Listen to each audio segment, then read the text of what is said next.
I support the stand of the Dutertes. Tama ang sinabi ni Mayor Baste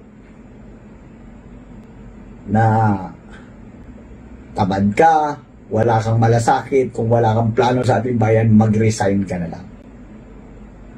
Ayan pong nasa gilid, yan po yung mga sa Negros po yan, yung sinasabing we are not for sale. So ibig sabihin, bago pa pala nanawagan si Pangulong Duterte, ito'y sumusuporta na dyan sa, kasi ang una naglabas niyan, Davao. Ang sumunod po na naglabas ng Negros, ano yung Negrosan are not for sale, ay ito pong mga taga-Negros sa pamumuno ni Congressman Tebes. Yan o. Kaya nga, alam mo, buti pa itong maman to, may bayag. Eh, yung mga nasa Congress ngayon, anong tawag nyo sa inyo? Puro bulbul. Yun ang totoo. Itong maman to, may bayag eh. Naglabas na siya dun sa syudad niya. Oh, kayo ano? Wala. Tama rin si Buspulong na tinitira siya. In-example niya pa ako. Balak yung gawin sa kanya yung ginawa niyo sa akin. Ewan ko lang kung kaya niyo. Siyempre ako, ordinaryong tao, si Buspulong ibang klaseng tao yan. Pero sobra na. Tama rin yung sinabi ni PRRD na dati gumagamit, ngayon gumagamit pa rin. Kung si PRRD may intel, ako rin may intel. Alam ko yung katotohanan. Diba? Naalala nyo, binanggit ko yung supplier si Bibot Nolan. Huwag natin kalimutan yun. Dati, nung ako pa lang nagsasalita, baka wala pang naniniwala. Ngayon, si PRRD na nagsasalita.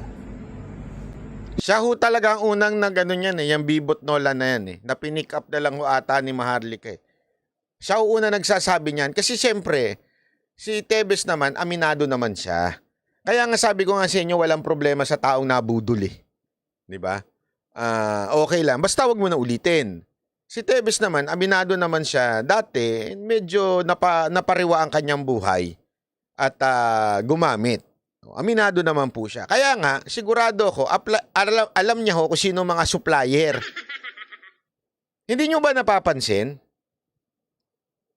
Si Tebes, ang pwedeng pumiyok nung time na yun. Kasi alam niya ang galawan nitong mga kongresista, politikong nagko-cocaine. Kasi kilala niya ang supplier. Eh baka nga mga yung iba kasama niya pa dati. Kaya lang ngayon tuloy-tuloy na. Tuloy-tuloy pa rin pala.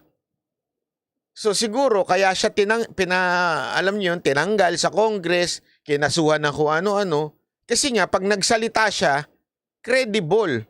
Eh kasi, sasabihin niya, di ba, ikaw nga, umu-order ka ng 10 kilo. 5 sa jowa mo. 2 sa kabit. Alam niya eh.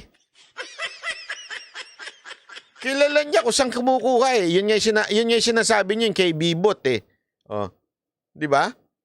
Sabi niya, dati ko pa sinasabi, walang naniniwala sa inyo. Ngayon, eto na. Alam mo, Congressman Tebes, isa lang masasabi ko, sabihin mo nga yung salitang, I told you so.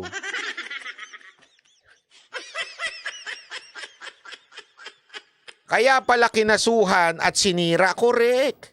Yan o ang totoo dyan. Meron akong challenge ngayon.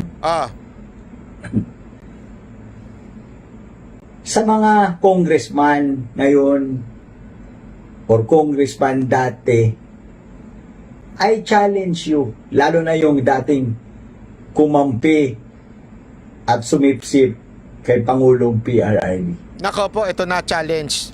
Magsalita nga kayo ngayon. Sige nga! Tama si PRRD o mali si PRRD?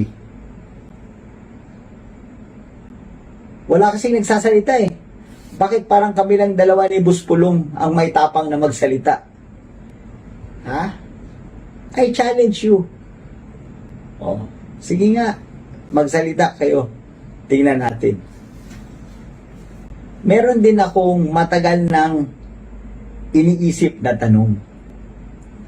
Di ba kung may tao na may kasalanan or may nagawang kasalanan, nirereklamo natin sa pulis, nirereklamo natin sa barangay, nirereklamo natin sa korte.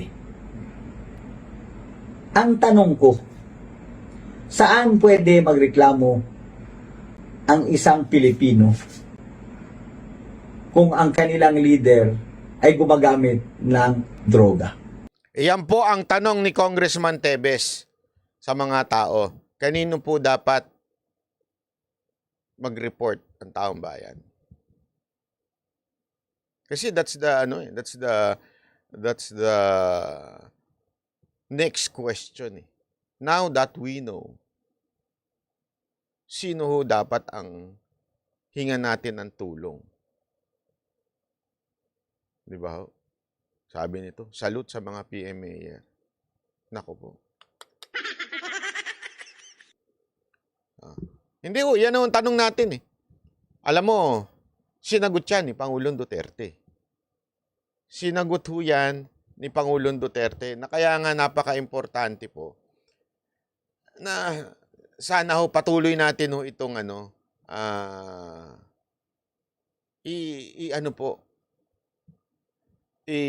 ipaglaban. Kasi hindi pwede ho itong baliwalain. Alfa Romeo, salamat po. Hindi ho ito pwedeng baliwalain lamang ng ganun-ganun. Kasi ano ito? Ako ito lang ang tanong ko sa inyo. Ang tanong ko sa inyo, papayag ba kayo na may adik tayong presidente? Ako nagtatanong hindi ko sinasabing adik siya. Nagtatanong lang.